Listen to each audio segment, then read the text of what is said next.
नाव मकरंद प्रकाश बनकर। माझ्या सोसायटीचं नाव आहे silent valley cooperative housing society.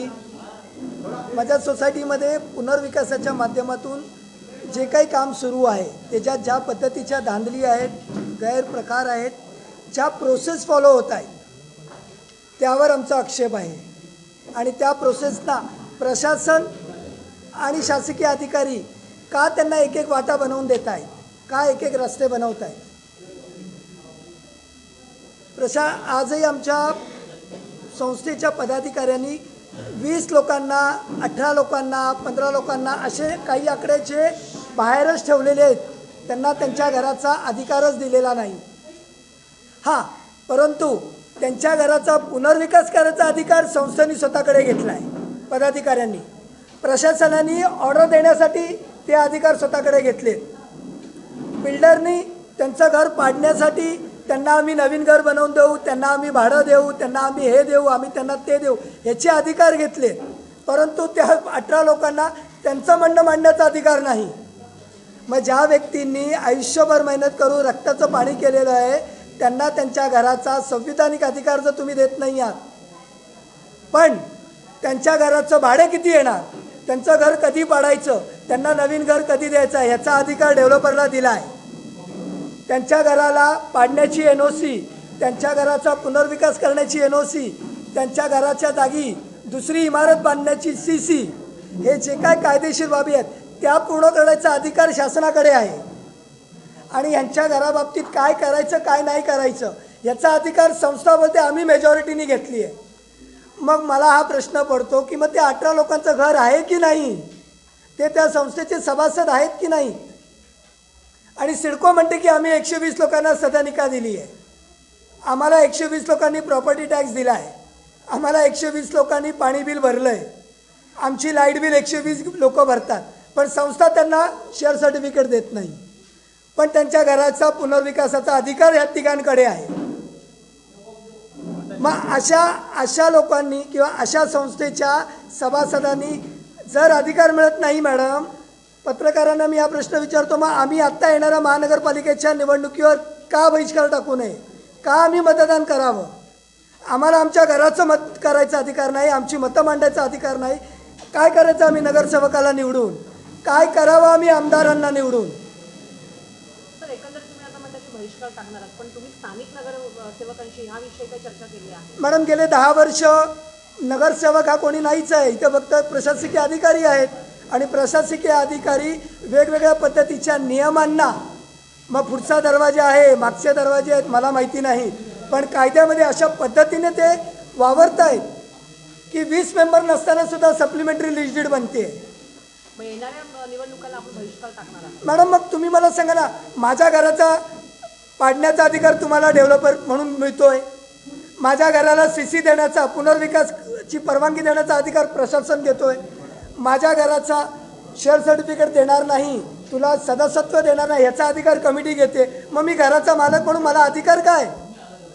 मग मला अधिकार फक्त तुम्हाला आमदारकीला निवडून देण्यासाठी मत टाक, मला अधिकार फक्त नगरसेवक निवडून दे म्हणून मत टाक, मला अधिकार फक्त मी खासदारकीला उभा आहे म्हणून मत टाक।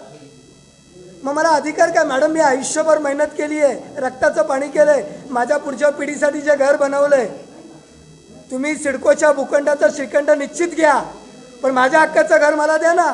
उरलेला आहे ना अजून FSI, UDCPR तरतूद आहे ना, तो सगळा श्रीखंड घ्या तुम्ही, पण आमच्या हक्काचं तो आम्हाला घर द्या। तो घेण्याचा अधिकार सगळ्यांना दिला आहे तुम्ही। विकासकाला अधिकार देताय, सांगताय डेव्हलपमेंट ॲग्रीमेंट झालं आहे, प्रशासकीय अधिकारी सांगतात नाही नाही सगळं नियमानी आहे, आम्हाला त्यांना पुनर्विकासाच्या परवानग्या, CC आम्हाला त्यांना द्याव्या लागणार आहे, म्हणजे ते अधिकार तुम्हाला आहेत। कमिटी सांगते नाही नाही आम्हाला निवडून दिलं आहे, आम्हाला ते अधिकार आहेत। मग मॅडम, माझं घर आहे, मला काय अधिकार? माझ्या आईवडिलांनी रक्ताचं पाणी केलं आहे, माझ्या सासू सासऱ्यांनी केलं आहे, माझ्या बहिणींनी केलं आहे, मग मी माझ्या मुलांसाठी त्या घरासाठी नाही बोलायचं का? मला कधी मेंबर बनवणार? माझे आज 18 मेंबर बाहेर आहेत आणि त्यांच्या घराचा निर्णय घेतला जातोय। एक डेव्हलपर येतात, डेव्हलपर एक प्रेझेंटेशन देतो आणि तो सांगतो की नाही मी एवढं भाडं देईन, मी तेवढा कॉर्पोरेट फंड देईन, मी तेवढा एरिया देईन, पण त्याला ऑथेंटिकेट करता कोणी PMC वाली नाही, जो PMC आहे त्याचा पत्ता नाही। मगाशी म्हटल्याप्रमाणे एका पत्रकारांनी मला विचारलं मग PMC झोपलेत का? मॅडम ते झोपलेत का जागे आहेत ते दिसतील तर कळेल ना, ते दिसतच नाहीत, ते फक्त कागदावर दिसत आहेत.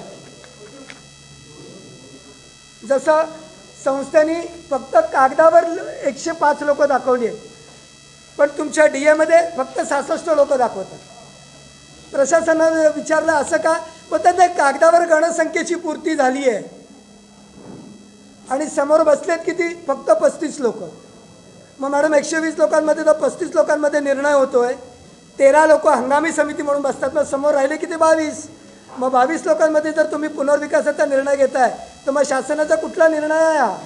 120 22 म्हणजे 20% लोक झाली, 20% तुम्ही पुनर्विकासाचं काम करताय. हा कुठला पॅटर्न बनवताय? मी परत एकदा जबाबदारीने शब्द वापरतो की हा पॅटर्न कुठल्या पद्धतीचं बनवताय तुम्ही. आणि तो पॅटर्न मी कागदानिशी मी प्रूव्ह करू शकतो, माझ्याकडे ऑथेंटिक डॉक्युमेंट्स आहेत. तुमची आता एकंदरीत काय मागणी? माझी मागणी ही आहे की 120 लोकांच्या जेवढे सदस्य बाहेर आहेत त्यांना सदस्य पहिलं करून घ्या, डेव्हलपरला परत एकदा बसवा, 120 लोकांना त्यांच्या मागण्या विचारा.